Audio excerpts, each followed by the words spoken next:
Have you ever wondered if giants walk the earth?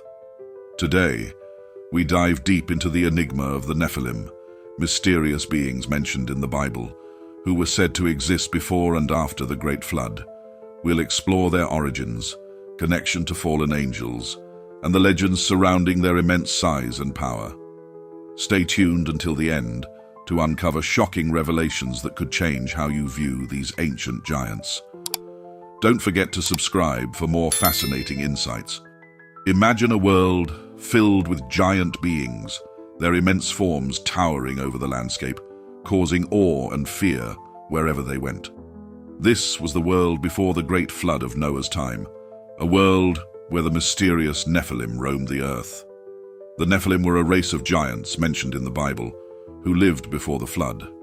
Genesis 6:4 says, "The Nephilim were on the earth in those days, and also afterward, when the sons of God went to the daughters of humans and had children by them.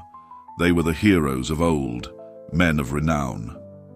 These giants were the offspring of the sons of God, which many believe were fallen angels and human women.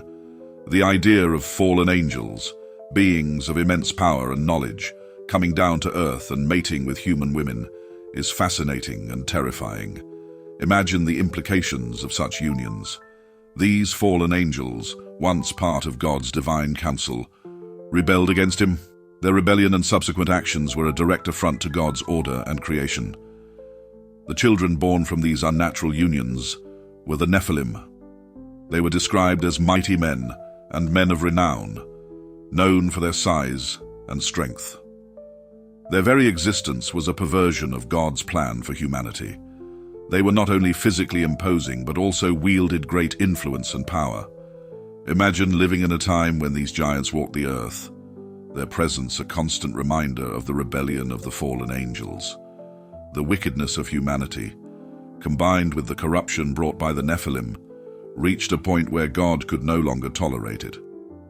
Genesis 6:5-7 says, "The Lord saw how great the wickedness of the human race had become on the earth, and that every inclination of the thoughts of the human heart was only evil all the time. The Lord regretted that he had made human beings on the earth, and his heart was deeply troubled. So the Lord said, 'I will wipe from the face of the earth the human race I have created, and with them the animals, the birds, and the creatures that move along the ground, for I regret that I have made them.'" God's judgment came in the form of the great flood. He chose Noah, a righteous man, to build an ark and preserve a remnant of humanity and the animal kingdom. Genesis 7:11-12 describes the flood. "In the 600th year of Noah's life, on the 17th day of the second month, on that day all the springs of the great deep burst forth, and the floodgates of the heavens were opened. And the rain fell on the earth 40 days and 40 nights. The floodwaters covered the earth, destroying all living things, including the Nephilim."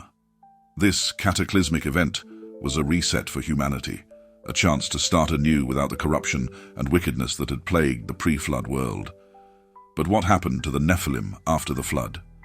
Did they vanish completely, or is there evidence they survived? The Bible intriguingly states that the Nephilim existed both before and after the flood. In Numbers 13:33, when Moses sent 12 people to spy on the Promised Land, they came with reports that, "We saw the Nephilim there. The descendants of Anak come from the Nephilim. We seemed like grasshoppers in our own eyes, and we looked the same to them." This raises a fascinating question. How could the Nephilim reappear after a flood meant to wipe out all flesh?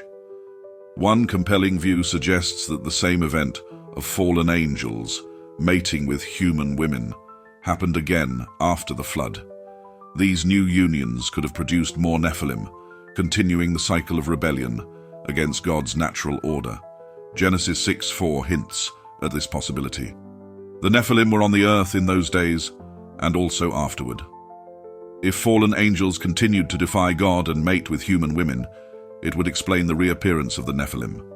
This view is both eerie and thought-provoking, suggesting a persistent defiance of divine authority and a recurring corruption of humanity. Another possibility is that Nephilim genes were passed down through Noah's daughters-in-law. While Noah and his sons were described as righteous, nothing specific is mentioned about the genetic lineage of their wives. These women, not being direct descendants of Noah, might have carried the genes of the Nephilim. This genetic legacy could have manifested in their descendants, leading to the re-emergence of giants after the flood. Genesis 7:13 states, "On that very day, Noah and his sons, Shem, Ham, and Japheth, together with his wife and the wives of his 3 sons, entered the ark."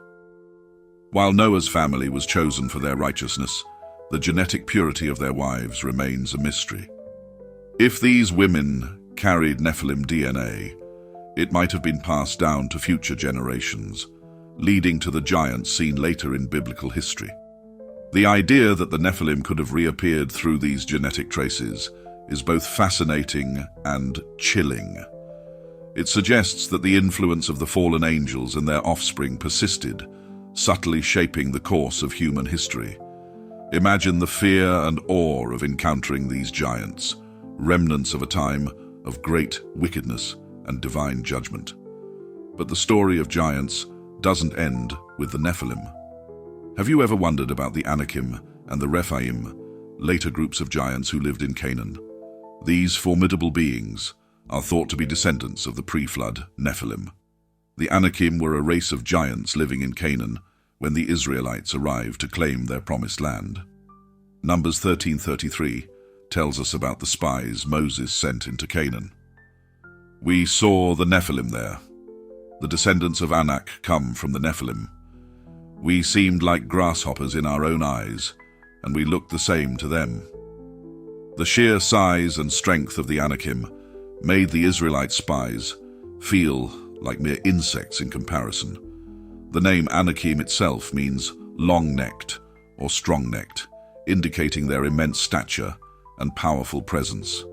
These giants were formidable foes, and their very existence struck fear into the hearts of the Israelites. Imagine standing before these towering beings, knowing that they were direct descendants of the rebellious Nephilim. One of the most notable figures among the giants was Og, king of Bashan, a member of the Rephaim. Deuteronomy 3:11 describes Og and his massive bed.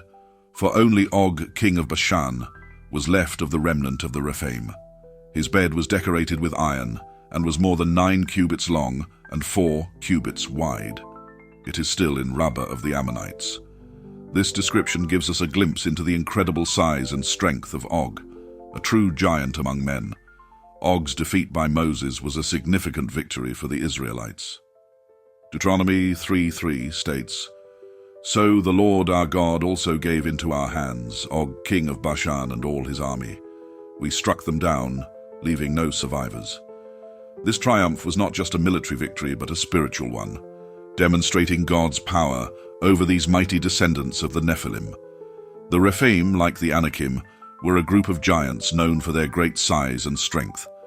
These giants were scattered throughout the lands of Canaan, and their presence posed a significant threat to the Israelites. But the story of giants doesn't end there. Have you ever wondered about Goliath and his brothers? Could they be descendants of the Nephilim too? Goliath, the giant warrior who faced David, is one of the most famous giants in the Bible. 1 Samuel 17:4 describes him. "A champion named Goliath, who was from Gath, came out of the Philistine camp. His height was 6 cubits and a span."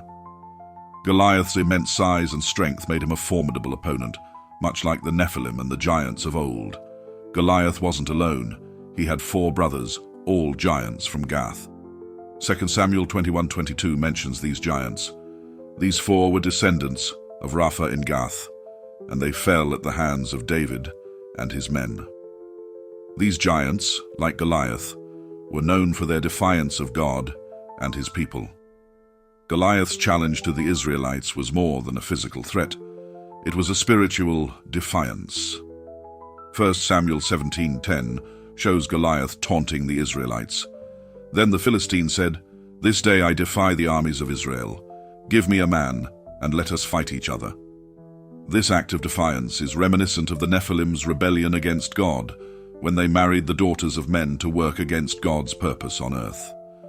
The story of the Nephilims uncovers deeper truths about human nature, divine judgment, and the enduring battle between good and evil.